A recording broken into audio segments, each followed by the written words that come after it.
Hello, tonight we're going to read The Girl Who Named Pluto, the story of Venetia Burney.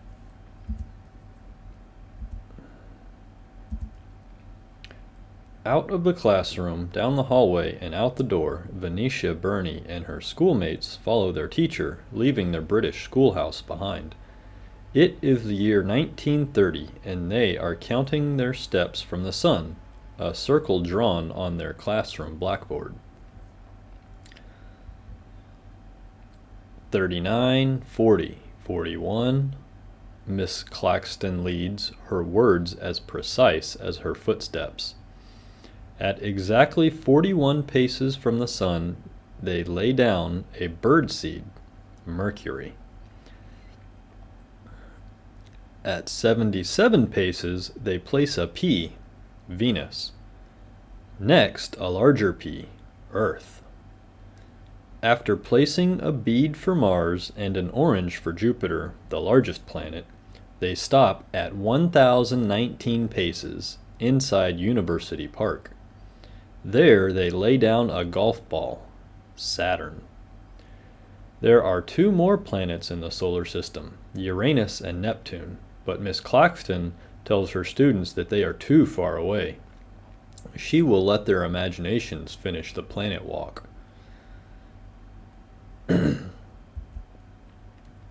When Venetia and her friends return to the park later with lumps of clay for the planets, they run, counting paces to Mercury, Venus, Earth, Mars, Jupiter, Saturn, all the way to Neptune. Venetia's imagination whirls, trying to fathom the real distances. She has memorized each number. Stormy blue Neptune orbits 2.79 billion miles from the sun. And what lies beyond? How far does the solar system reach? Venetia brings her questions to breakfast each morning, and Grandfather Madden answers as many as he can. She and Mother have been living with Grandfather since Venetia's father died. Old and stately like the Oxford Library where he was head librarian, Grandfather knows that questions lead to learning, and his family is afire with learning. How many moons does Saturn have? 9 moons have been discovered so far. Where did the name Neptune come from? From the Roman god of the sea. Why is Atlas stuck holding up the heavens? Because Zeus punished Atlas. Who was the first person to discover Mars? Nobody knows, but Galileo saw it first by telescope. Along with the planets, Venetia is learning about Greek and Roman gods. When she reads about Mars, the Roman god of war, she is reminded of her great-uncle Henry Madden, a science master who named the 2 moons orbiting that planet. He chose Phobos and Deimos, Mars's twin sons. Moons and planets named from legends. What a marvelous link between science and story. At breakfast one Friday, as Grandfather sifts through the newspaper, he starts to read aloud. A new planet. Discovery by Lowell Observatory. Professor Harlow Shapley announced today that the Lowell Observatory at Flagstaff, Arizona had discovered a 9th major planet. The planet, which has not yet been named, is beyond Neptune. A new planet? Venetia leans forward in her chair, another lump of clay to add to their model. I wonder what it should be called, Grandfather says, his brow creased. Venetia's imagination takes off, flying, leaping, connecting the dots from science to story. She knows that this planet, so far from the sun, must be frozen, dark, and lifeless. It would be like the underworld. The underworld ruled in Roman myths by Neptune's brother, Pluto. It might be called Pluto, Venetia says. Grandfather's eyes widen. He loves the name. He tells Venetia that he'll share her idea with his friend, Professor Herbert Hall Turner of the Royal Astronomical Society. Perhaps he has a say in the decision. After Venetia leaves for school, Grandfather writes this note. Dear Professor, blessed if my little granddaughter Venetia Burney didn't up and suggest a name which to me seems thoroughly suitable. Pluto. Sincerely, Madden. On his way to the library, Grandfather drops off the note at the professor's home. Meanwhile, not far away, Venetia and her schoolmates are buzzing with excitement about the new planet. They fire question after question at Miss Claxton. How was it discovered? By whom? How many billion miles from the sun? How many paces beyond Neptune? Miss Claxton promises to find out. That evening, Venetia lies in bed, her mind adrift with Planet X. In the flurry of her thoughts spins one name, Pluto. Could it be the name for the new planet? Were the astronomers deciding now? Saturday morning dawns, and Venetia and Grandfather search the papers for more information about Planet X. Mostly, though, they wait to hear from the professor. That afternoon, a response arrives.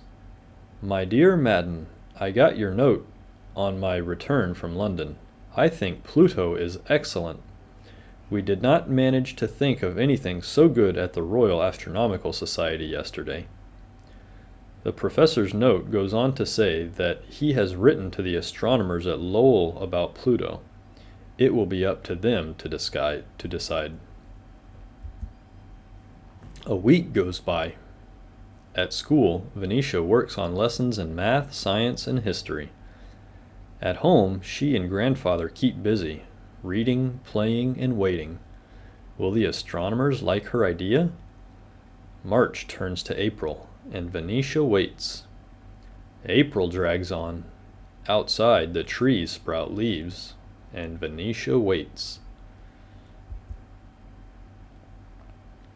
If Venetia could see what was happening across the ocean, she would find that Pluto has made its way through the doors of the Lowell Observatory to Clyde Tombaugh, the shy assistant who discovered Planet X.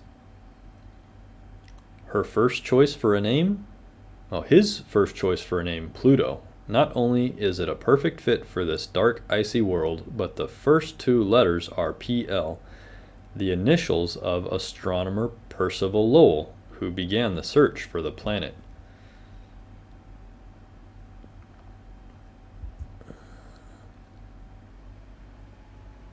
Finally, at the end of the month, the astronomers vote.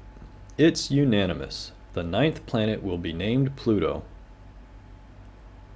When Grandfather shares the news with Venetia, she beams, her eyes radiant.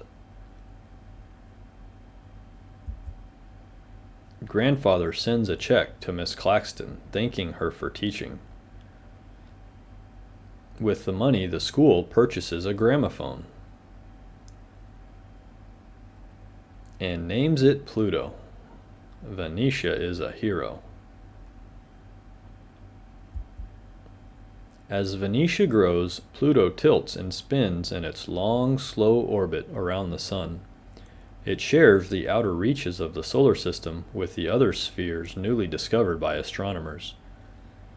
Venetia gets older and older still. Her hair turns silver.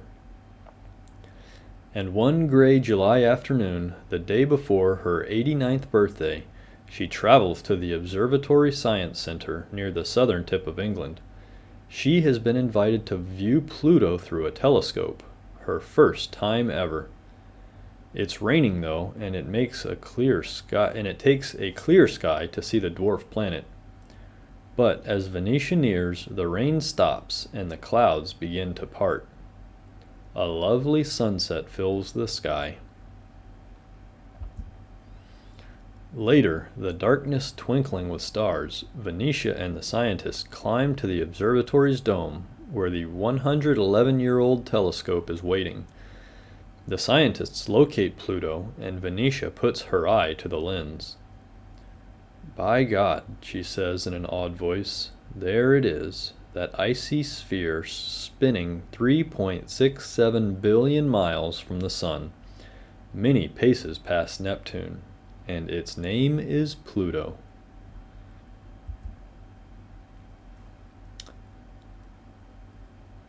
The end. And a special shout out to Charles and William. I love y'all. Good night.